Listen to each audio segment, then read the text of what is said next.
اعوذ باللہ من الشیطان اللعین الرجیم بسم اللہ الرحمن الرحیم الحمد للہ رب العالمین الصلاة والسلام علی اشرف الانبیاء والمرسلین خاتم النبیین سیدنا والنبینا وشفیع ذنوبنا وطبیب نفوسنا مولانا ومولا الثقلین جد الحسن والحسین اعنی ابا القاسم محمد اللہم صلی علی محمد وآل محمد وعجل فرجہم اجمعین وآلہ الطیبین الطاہرین المعصومین المظلومین اما بعد قال اللہ سبحانہ وتعالی فی القرآن المجید والفرقان الحمید بسم اللہ الرحمن الرحیم شہر رمضان الذی انزل فیہ القرآن ھدی للناس وبینات من الھدی والفرقان اللہم صلی علی محمد وآل محمد وعجل فرجہم اجمعین۔ ہمارا آج کا جو درس ہے اس کا جو موضوع ہے وہ استقبال ماہ رمضان المبارک ہے، اور آپ جانتے ہیں کہ جب رمضان کریم کا آغاز ہوتا ہے تو ائمہ علیہم السلام نے ہمیں کچھ ایسی باتیں ارشاد فرمائی ہیں کہ جن کے ذریعے سے ہم اس مہینے کی تمام برکات رحمت کو اپنے خاطر جو ہے وہ سمیٹ سکتے ہیں، اور جس طریقے سے خداوند متعال ہم سے یہ چاہتا ہے کہ اس مہینے کو گزاریں، ہم اس طریقے سے انہی اقوال پہ انہی خطبات پہ عمل کر کے ہم ماہ رمضان کو بہترین طریقے سے گزار سکتے ہیں۔ تو چونکہ استقبال ماہ رمضان ہے اور خداوند متعال نے قرآن مجید میں بھی فرمایا ہے کہ اس لیے روزے واجب کی کہ شاید تم تقوی حاصل کرو۔ خدا کا شاید نہیں ہوتا، خدا کا شاید بھی یقین ہوتا ہے، یہ ایک الگ موضوع ہے انشاءاللہ۔ یاد رکھیے گا کہ روزہ بیسیکلی خود ہدف نہیں ہے، بلکہ روزہ وسیلہ ہے کہ جس وسیلے کے ذریعے سے آپ اس ہدف تک پہنچ سکتے ہیں کہ جس ہدف کے بارے میں خداوند متعال ہم سے چاہتا ہے وہ ہے تقوی، یعنی روزے کے ذریعے سے تقوی حاصل کیا جا سکتا ہے۔ کس طریقے سے تقوی حاصل کیا جا سکتا ہے، روزہ کس طریقے سے رکھا جا سکتا ہے، رمضان کس طریقے سے گزارنا ہے، وہ آج ہم اسی درس میں انشاءاللہ جو ہے وہ پڑھیں گے اور سنیں گے۔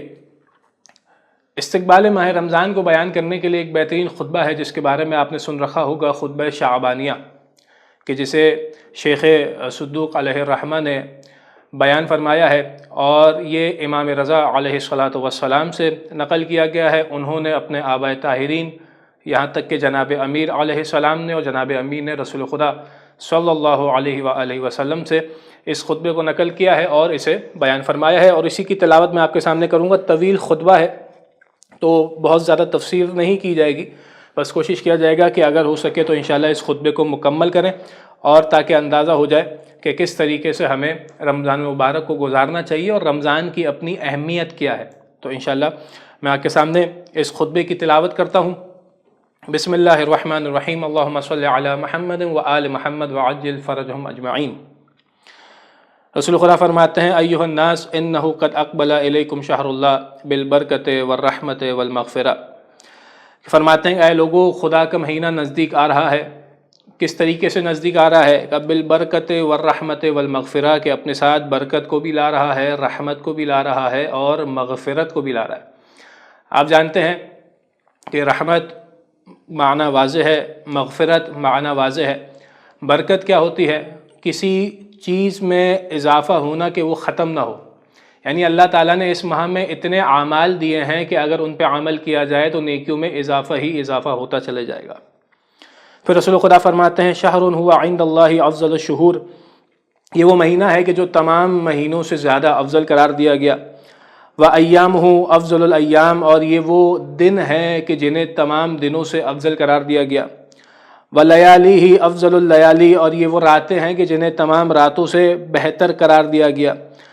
وَسَاعَتُهُ أَفْضَلُ السَّاعَاتِ، اور یہ وہ لمحات ہیں کہ جنہیں باقی تمام لمحات سے افضل قرار دیا گیا۔ ماہ رمضان کی دن، ماہ رمضان کی راتیں، ماہ رمضان کے لمحات تمام باقی دنوں اور راتوں اور لمحات سے افضل قرار دیے گئے۔ پھر فرماتے ہیں کہ ہوا شہر دعیتم فیہ الی ضیافۃ اللہ، یہ ایسا مہینہ ہے کہ جس میں تمہیں اللہ کی جانب جو ہے وہ دعوت دی گئی ہے، تمہیں خداوند متعال نے جو ہے وہ دعوت دی ہے۔ وجعلتم فیہ من اہل کرامت اللہ، اور تم اس مہینے میں اللہ تعالیٰ کے یہاں پر مہمان قرار دیے گئے ہو، تمہیں یہ عزت و شرف بخشا گیا ہے، یعنی تم وہ ہو کہ جن کا اللہ تعالیٰ احترام کرتا ہے۔ انفاسکم فیہ تسبیح، کہ اس مہینے میں اب ظاہراً جب آپ جاتے ہیں کسی گھر پہ مہمان بن کے تو وہ آپ کو تحفے عطا کرتا ہے، آپ کا احترام کرتا ہے، کچھ نہ کچھ آپ کو جو ہے وہ پذیرائی کرتا ہے۔ تو خداوند متعال نے جب اس مہینے میں ہمیں مہمان قرار دیا ہے اور ہمیں یہ سعادت بخشی ہے، ہمیں یہ رتبہ دیا ہے کہ ہم خداوند متعال کے مہمان ہیں، تو ہمیں کن چیزوں سے نوازا ہے؟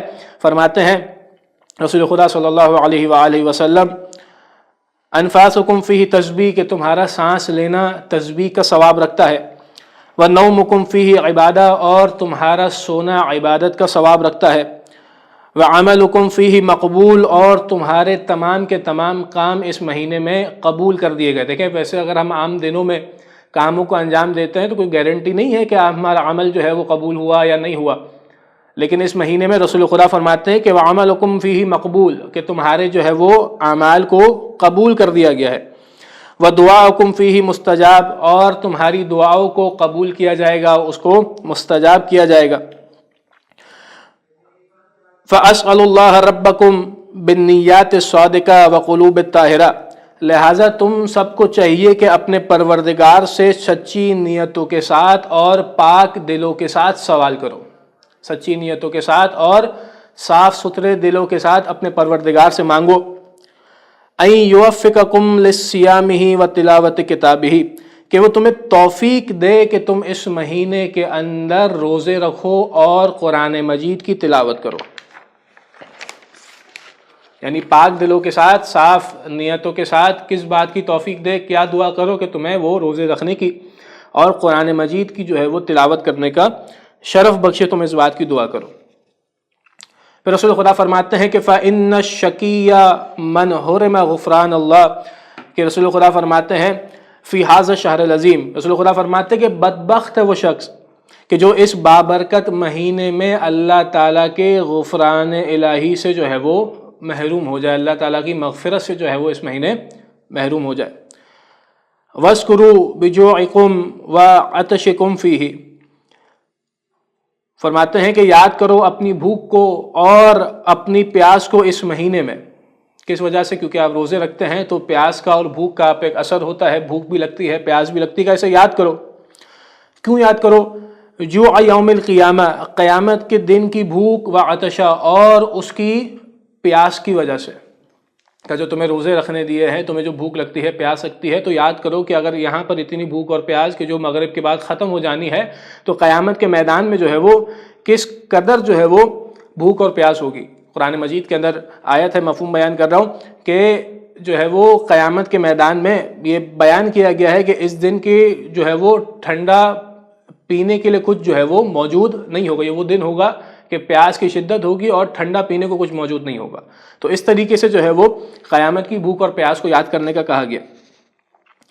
پھر رسول خدا فرماتے ہیں کہ وَتَصَدَّقُوا عَلَىٰ فُقَرَائِكُمْ وَمَسَاكِينِكُمْ، رسول خدا فرماتے ہیں کہ صدقہ دو غریبوں کو اور مسکینوں کو، تنگ دست لوگوں کو صدقہ دیا کرو اس مہینے۔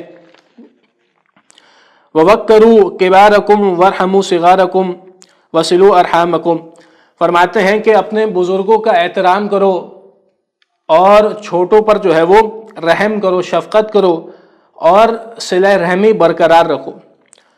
یعنی جو ان مہینوں کے اندر خاص طور سے جن چیزوں کے بارے میں توجہ دی گئی ہے کہ اگر باقی مہینوں میں ان کام کو انجام نہیں دیا تو اس مہینے کے صدقے میں اس کام کو انجام بھی دو، اور اسی کے ذریعے سے اس بات کی تربیت حاصل کرو کہ باقی مہینوں میں بھی ان کاموں کو انجام دینا ہے۔ کیا کام ہے؟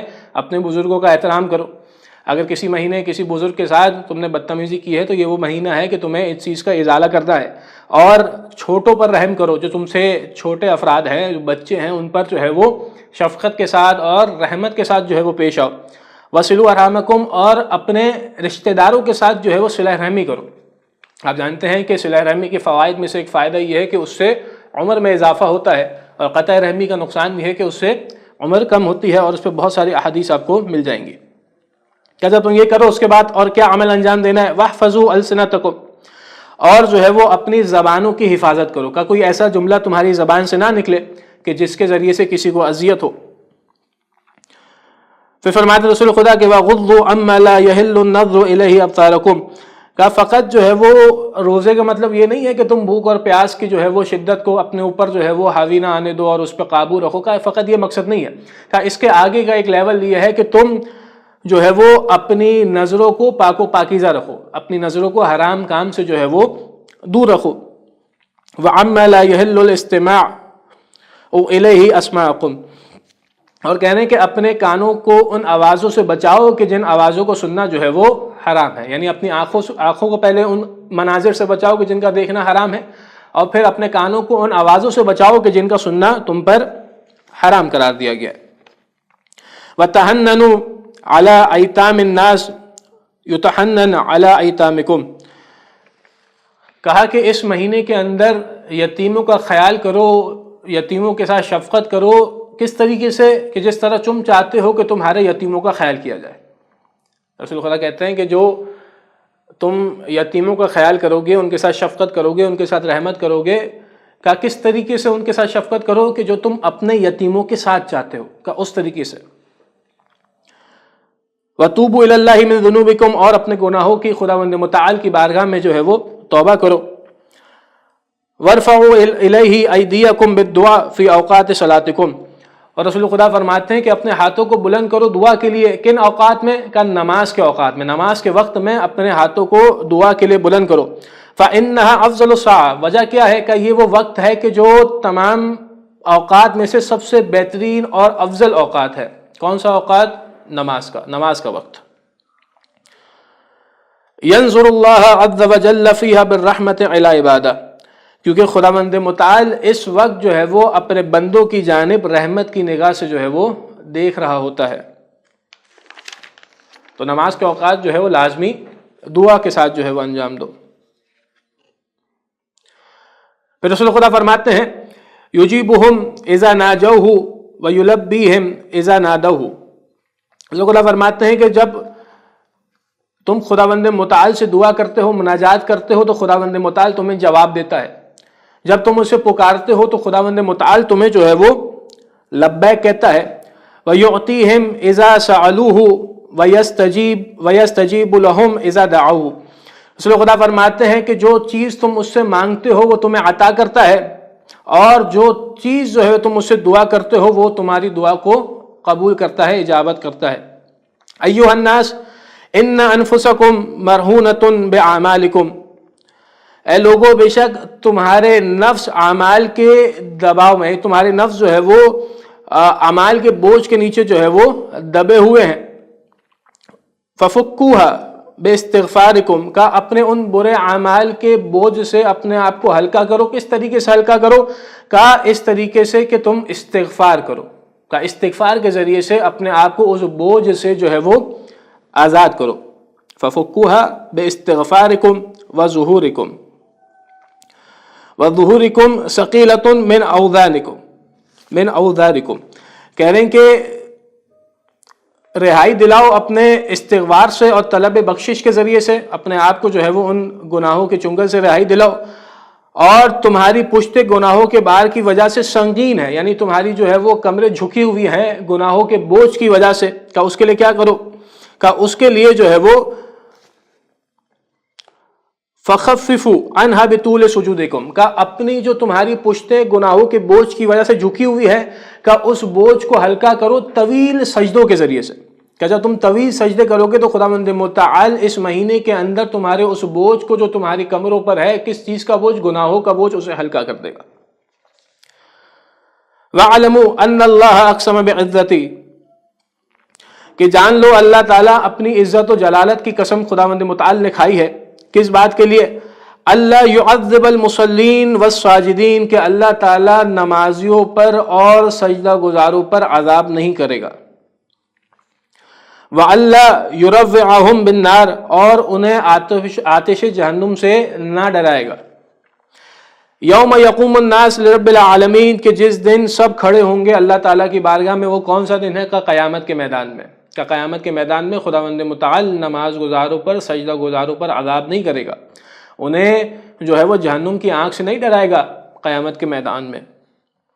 پھر رسول خدا فرماتے ہیں ایھا الناس من فطر منکم صائما مؤمنا فی ھذا الشہر، کہ جو اس مہینے کسی مومن روزے دار کو افطار کرائے، کان لہ بذالک عند اللہ عتق نسمہ، کہ اللہ تعالیٰ اسے ایک غلام آزاد کرنے کا ثواب عطا کرتا ہے۔ جو بھی اس مہینے روزے دار کو افطار کراتا ہے، خداوند متعال جو ہے وہ اسے عتق یعنی جو ہے وہ غلام آزاد کرنے کا ثواب عطا کرتا ہے۔ ومغفرۃ لما مضی من ذنوبہ، اور اس کے تمام گزشتہ گناہوں کو جو ہے وہ بخش دیتا ہے۔ قیل یا رسول اللہ، اس وقت جب رسول خدا نے کہا کہ تم روزہ افطار کراؤ تاکہ غلام آزاد کرنے کا ثواب ملے اور تمہارے پچھلے گناہوں کو بخش دیا جائے، تو اس وقت رسول خدا سے کسی نے سوال کیا، یا رسول اللہ فلیس کلنا یقدر علی ذلک، کہ ہم سب کے سب جو ہے وہ اس چیز پہ قادر نہیں ہے کہ ہم کسی کو افطار کرا سکیں، ہماری اتنی مالی حیثیت نہیں ہے۔ تو فقال صلی اللہ علیہ وآلہ وسلم، تو رسول خدا صلی اللہ علیہ وآلہ وسلم نے جواب دیا، اتقوا النار ولو بشق تمرۃ، اپنے آپ کو جہنم کی آگ سے نجات دلاؤ چاہے وہ آدھے کھجور کے ذریعے سے ہی کیوں نہ ہو، کہ افطار کراؤ بھلے سے جو ہے وہ آدھی کھجور کے ذریعے سے ہی کیوں نہ افطار کراؤ۔ اتقوا النار ولو بشربۃ من ماء، کہ تم اپنے آپ کو جہنم کی آگ سے نجات دلاؤ چاہے وہ ایک گھونٹ پانی کے ذریعے سے ہی کیوں نہ ہو، کہ فقط ایک گھونٹ پانی کے ذریعے سے تم کسی کو افطار کراؤ، خداوند متعال تمہیں جو ہے وہ جہنم کی آگ سے نجات دے دے گا۔ ایک آدھی کھجور سے جو ہے وہ افطار کراؤ، خداوند متعال جہنم کی آگ سے تمہیں جو ہے وہ نجات دے گا۔ ایھا الناس من حسن منکم فی ھذا الشہر خلقہ کان لہ جوازا علی الصراط یوم تزل فیہ الاقدام، کہ رسول خدا فرماتے ہیں کہ جو کوئی اس مہینے میں اپنے اخلاق کو اچھا کرے گا، نیک کرے گا، تو وہ آسانی کے ساتھ پل صراط سے عبور کر جائے گا۔ کون سا پل صراط؟ کہ جس پل صراط میں لوگوں کے قدم جو ہے وہ لرزیں گے اور پھسلیں گے۔ تو جو کوئی اپنے اس مہینے کے اندر اپنے اخلاق کو اچھا رکھے گا، نیکیاں کرے گا، خداوند متعال اسے پل صراط سے آسانی سے گزار دے گا۔ وہ پل صراط کہ جس پل صراط میں لوگوں کے قدم بھی لرزنے والے ہیں اور پھسلنے والے ہیں۔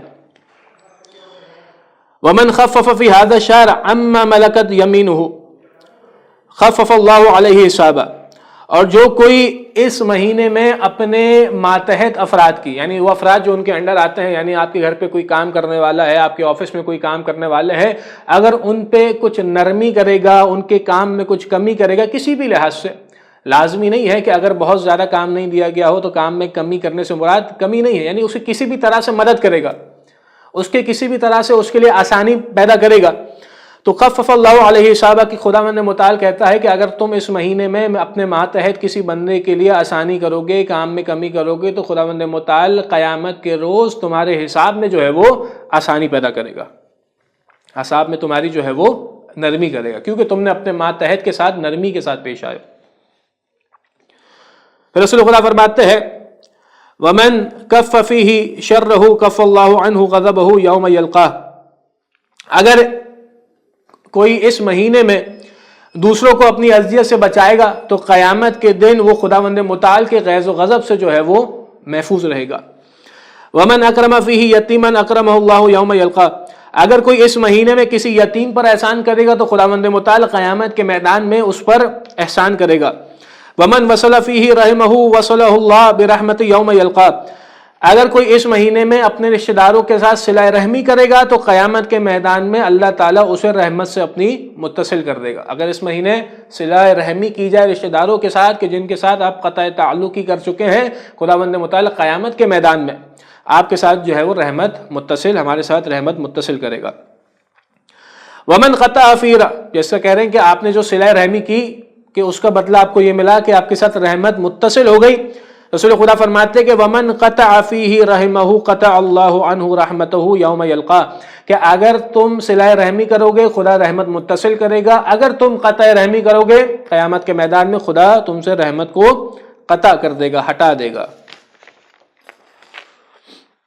رسول خدا فرماتے ہیں کہ ومن تطوع فیہ بصلاۃ کتاب اللہ لہ براءۃ من النار، جو کوئی اس مہینے میں مستحب نمازوں کو بجا لائے گا خداوند متعال اسے جہنم کی آگ سے نجات دے گا۔ ومن عد فیہ فرضا کان لہ ثواب من عد 70 فریضۃ فیما سواہ من الشہور، اور جو کوئی اس مہینے میں ایک واجب نماز پڑھے گا خداوند متعال اسے دوسری مہینوں میں 70 نمازیں پڑھنے کا ثواب عطا کرے گا. کہ اس مہینے میں ایک نماز دوسرے مہینوں کی 70 نمازوں کے برابر ہے. ومن اکثر فیہ من الصلاة علی ثقل اللہ میزانہ یوم تخف الموازین.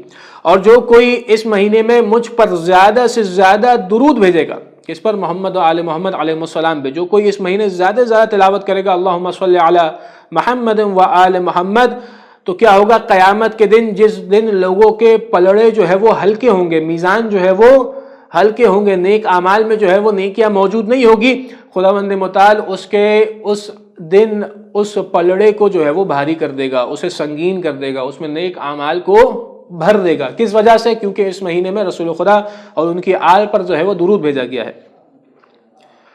ومن تلا فیہ آیۃ من القرآن. اور جو کوئی اس مہینے میں قرآن کی ایک آیت کی تلاوت کرے گا کان لہ مثل اجر من ختم القرآن فی غیر من الشہور. ایک آیت کی تلاوت کے بدلے میں اسے دیگر مہینوں میں ختم قرآن کرنے کا ثواب عطا ملے گا. پورے مہینہ آپ قرآن کی مکمل تلاوت کریں، ایک آیت کی تلاوت رمضان میں کریں، مکمل قرآن کریم کا ثواب. ایھا الناس ان ابواب الجنان فی ھذا الشہر مفتحۃ. کہہ رہے ہیں کہ اے لوگو، اس مہینے جنت کے دروازے جو ہے وہ تم پر کھول دیے جاتے ہیں. فاسألوا ربکم، کہ تم اپنے پروردگار سے سوال کرو. اللہ یغلقها عنکم وابواب النیران مغلقۃ. اے پروردگار سے درخواست کرو کہ اس کو تمہارے اوپر بند نہ کرے، اور جہنم کے دروازے، جس طرح کہہ رہے ہیں کہ جنت کے دروازے تم پر کھول دیے گئے ہیں، تو فاسألوا ربکم، تو تم اپنے پروردگار سے اس بات کو مانگو کہ پروردگار ان جنت کے دروازوں پر ہم پر بند نہ کیا جائے.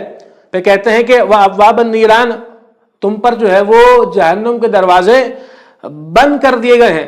فاسألوا ربکم، تو تم جو ہے فاسألوا ربکم، اور تم اپنے پروردگار سے سوال کرو، مانگو کہ تم پر ان جہنم کے دروازوں کو نہ کھولا جائے. کہ جنت کے دروازے کھول دیے گئے ہیں، دعا کرو بند نہ کیے جائیں.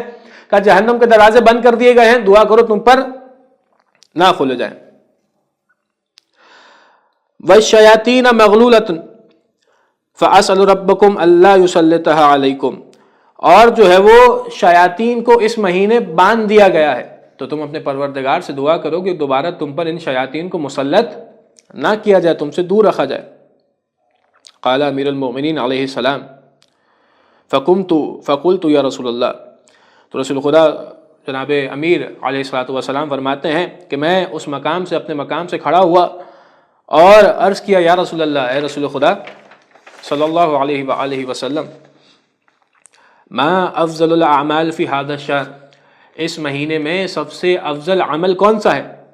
فقال یا ابا الحسن، اے ابا حسن. رسول خدا صلی اللہ علیہ وآلہ وسلم جواب دیا، یا ابا الحسن، افضل الاعمال فی ھذا الشہر، سب سے بہترین عمل اس مہینے میں الورع عن محارم اللہ، محرمات الہی سے پرہیز کرنا ہے، حرام کاموں سے بالکل دور رہنا ہے. یعنی اس جملے کا مطلب یہ، اس قدر تاکید کی گئی ہے کہ حرام کاموں سے بالکل ہی دور رہا جائے، یہ سب سے بہترین عمل ہے اس مہینے کے اندر. ثم بقا، پھر اس کے بعد جو ہے وہ رسول خدا گریہ کرنے لگے. آپ جانتے ہیں کہ رسول خدا گریہ کر رہے تھے، تو فقلت، رسول خدا سے جناب امیر نے سوال کیا، یا رسول اللہ ما یبکی، آپ جو ہے وہ کیوں گریہ کر رہے ہیں؟ تو پھر رسول خدا نے فرمایا کہ یا علی، یہ وہی مہینہ ہوگا کہ جس مہینے میں آپ پر ضربت لگائی جائے گی اور آپ کی داڑھی کو خون سے خضاب کر دیا جائے گا. وہ بدبخت ترین شخص ہوگا کہ جو آپ کو اس مہینے شہید کرے گا. آپ جانتے ہیں کہ باقاعدہ رسول خدا نے فرمایا ہے، یا علی من قتلک فقد قتلنی، کہ جس نے آپ کو شہید کیا گویا اس نے مجھے شہید کیا. جس نے آپ سے بغض رکھا فقد ابغضنی، اس نے مجھ سے بغض رکھا. جس نے آپ پر سب و شتم کیا اس نے مجھ پر سب و شتم کیا. رسول خدا فرماتے ہیں کہ آپ میرا نفس ہیں، آپ کی روح میری روح ہے، آپ کی طینت میری طینت ہے. اور پورے رسول خدا نے جناب امیر کے اس میں فضائل کو بیان کیا ہے.